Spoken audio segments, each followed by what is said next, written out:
زه خپله همیشه په دغه لاره باندې سیوزګۍ ځم، دغه لاره باندې ځم او اکثره واک هم زه چې کوم دغه زګۍ ته راځم.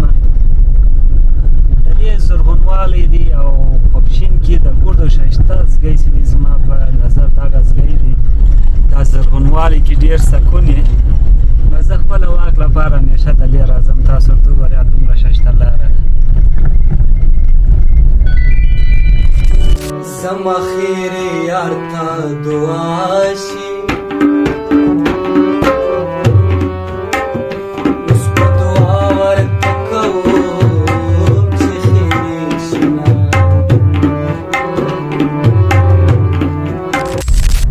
دا چې دی د ملکیارو